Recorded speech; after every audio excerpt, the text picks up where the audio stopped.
तो दोस्तों कैसे हो यार आप लोग। आशा करते हैं आप लोग बहुत ज़्यादा मस्त होंगे और आपकी बोर्ड एग्जाम की तैयारी भी मस्त चल रही होगी। तो देख सकते हो यार, आज हम बात करने वाले क्लास 12 बायोलॉजी के पूरी बुक के महत्वपूर्ण प्रश्न, ठीक है। और इसमें 50 सबसे ज़्यादा महत्वपूर्ण बहुविकल्पी प्रश्नों को देखेंगे जो कि पेपर में बार बार पूछे जाने वाले हैं, ठीक है।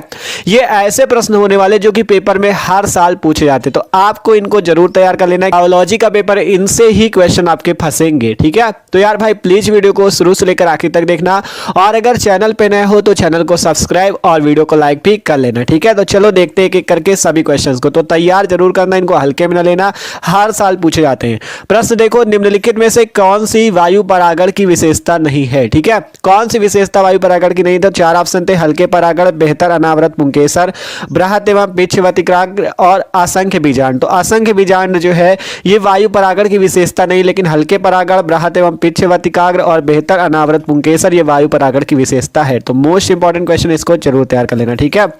अगला क्वेश्चन है, दात्र कोशिका अरक्ता ग्लूटामिक अम्ल के निम्नलिखित में से किस एमिनो अम्ल के प्रतिस्थापन में होता है? तो वो है आपका वैलिन, ठीक है। चार ऑप्शन थे, लाइसिन, मेथायोनिन, वैलिन या सेरिम। तो वैलिन पे आपके नहीं होते, ठीक है। ये चीज कहा गया था कि दात्र कोशिका अरक्ता ग्लूटामिक अम्ल के निम्नलिखित में से किस एमिनो अम्ल के प्रतिस्थापन में होता है? तो वैलिन के प्रतिस्थापन में होता है, ठीक है।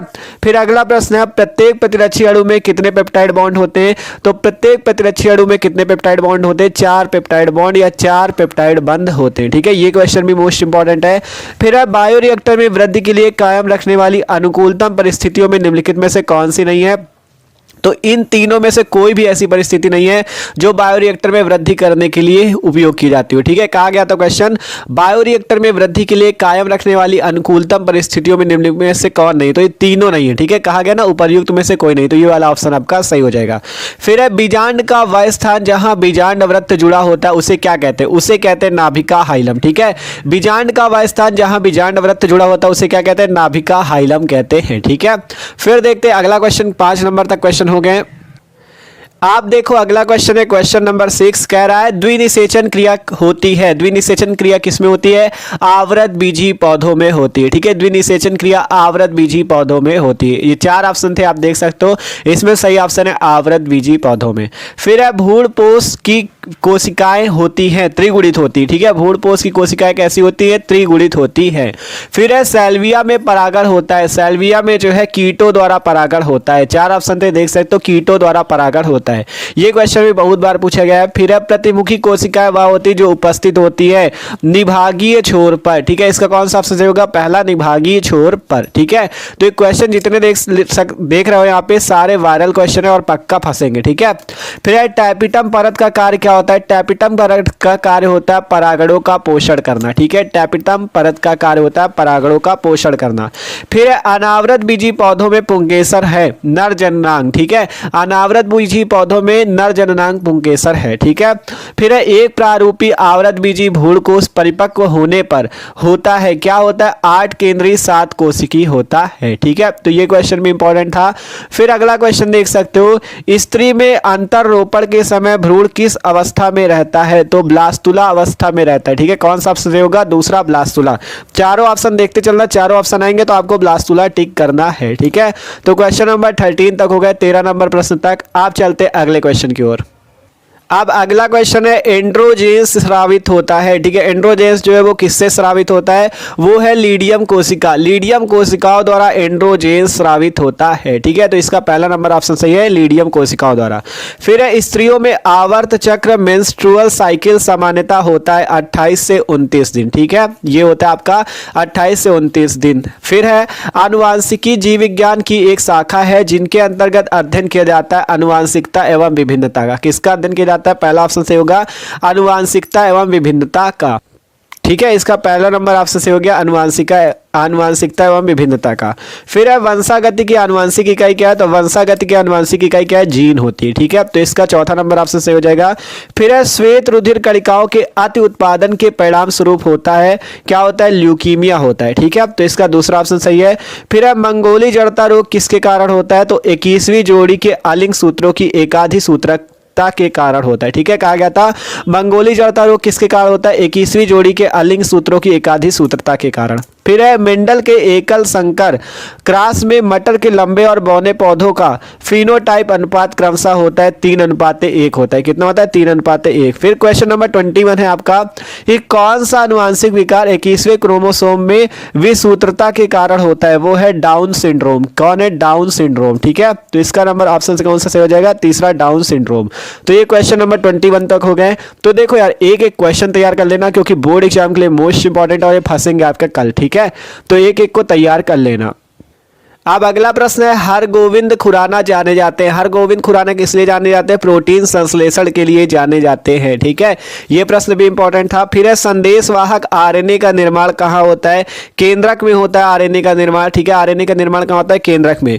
फिर है, आरएनए अणु में थायमिन का विस्थापन होता है यूरेसिल द्वारा। आरएनए अणु में थायमिन का विस्थापन कहाँ होता है? यूरेसिल अणुओं द्वारा। ठीक है, फिर है, प्रोटीन संश्लेषण के प्रारंभन हेतु प्रारंभ प्रकूट है, वो है AUG। ठीक है, प्रोटीन संश्लेषण के प्रारंभन हेतु प्रारंभ कूट क्या है आपका? AUG।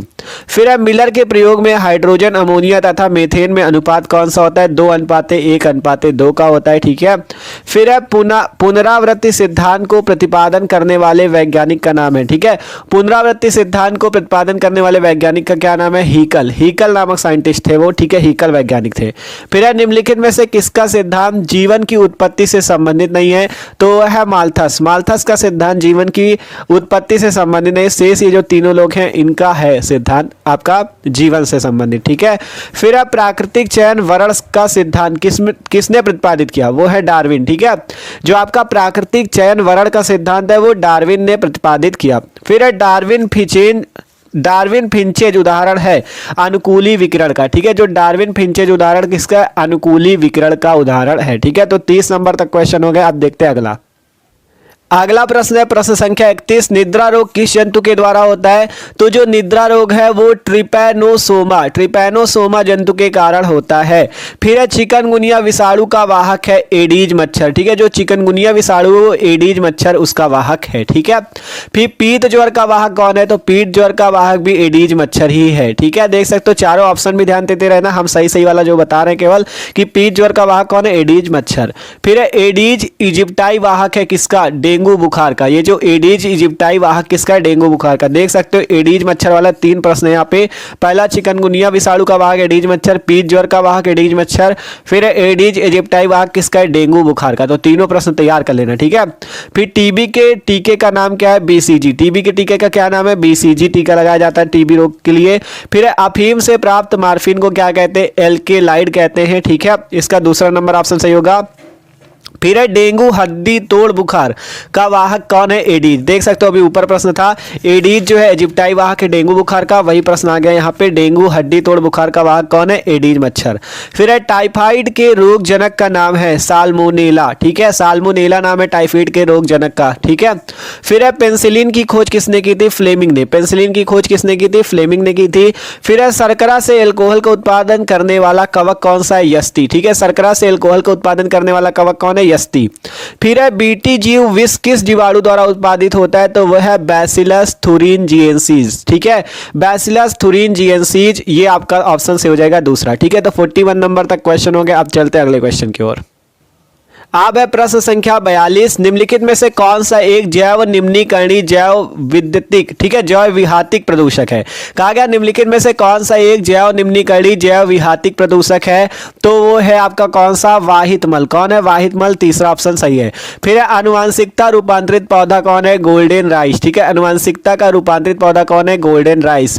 फिर है आपका यहाँ पे कि DNA। ठीक है, यहाँ पे कहा गया आपका, तो सॉरी इसका ये है बीटी कपास। ठीक है, आनुवांशिकता रूपांतरित पौधा बीटी कपास है, तो इसके लिए सॉरी गोल्डन राइस नहीं होता, बीटी कपास होता है। ठीक है, आनुवांशिकता रूपांतरित पौधा कौन सा है? बीटी कपास। ठीक है, फिर है, DNA खंडों की पहचान करते हैं सदर्न ब्लोटिंग से। ठीक है, DNA खंडों की पहचान किससे करते हैं? सदर्न ब्लोटिंग से करते हैं। फिर है, जीनी अभियांत्रिकी की नींव किस एंजाइम की खोज में पड़ी? वो है प्रतिबंधन अंतः न्यूक्लियेज। ठीक है, प्रतिबंधन अंतः न्यूक्लियेज। फिर है, जेनेटिक इंजीनियरिंग का उपयोग होता है उपरोक्त सभी में। ठीक है, मतलब जो जेनेटिक इंजीनियरिंग है इसका उपयोग कृषि के क्षेत्र में भी होता है, चिकित्सा के क्षेत्र में भी होता है और परजीवी में भी होता है। ठीक है, तो इसका ऑप्शन कौन है? उपरोक्त सभी मतलब इन तीनों में, कि कृषि में भी, चिकित्सा में भी और परजीवी में भी। फिर है पौधों में आपत्रणनाशी जीन होता है GS प्लस, ठीक है, कौन होता है? GS प्लस होता है। फिर है बीटी टॉक्सिन किस जीवाणु से बनता है? तो बीटी टॉक्सिन बैसिलस thuringiensis से बनता है, ठीक है, बैसिलस thuringiensis से आपका कौन बनता है? बीटी टॉक्सिन जीवाणु, ठीक है। फिर है पारिस्थितिक तंत्र से संबंधित भारतीय वैज्ञानिक कौन है? उनका नाम है आर मिश्रा। पारिस्थितिक तंत्र से संबंधित भारतीय वैज्ञानिक आर मिश्रा हैं। फिर पारिस्थितिक तंत्र में ऊर्जा का प्रवाह होता है एक दिशी, कैसा होता है? एक दिशी होता है। तो ये थे यार आपके 50 सबसे ज्यादा महत्वपूर्ण बहुविकल्पी प्रश्न, जिनके आपके कल जो बोर्ड एग्जाम होने वाला उसमें आने के पूरे पूरे चांसेज हैं। तो आप लोग इन क्वेश्चंस को तैयार जरूर कर लेना और इनसे क्वेश्चन फंसेंगे जरूर, ठीक है, क्योंकि ये जो क्वेश्चन थे 3-3, 4-4 बार पिछले वर्षों में पूछे गए, इसलिए हमने आपको करा दिए कि आप मस्त तैयार कर लो और आप पढ़िए एग्जाम, ठीक है। तो वीडियो अच्छा लगा हो यार तो लाइक कर लेना।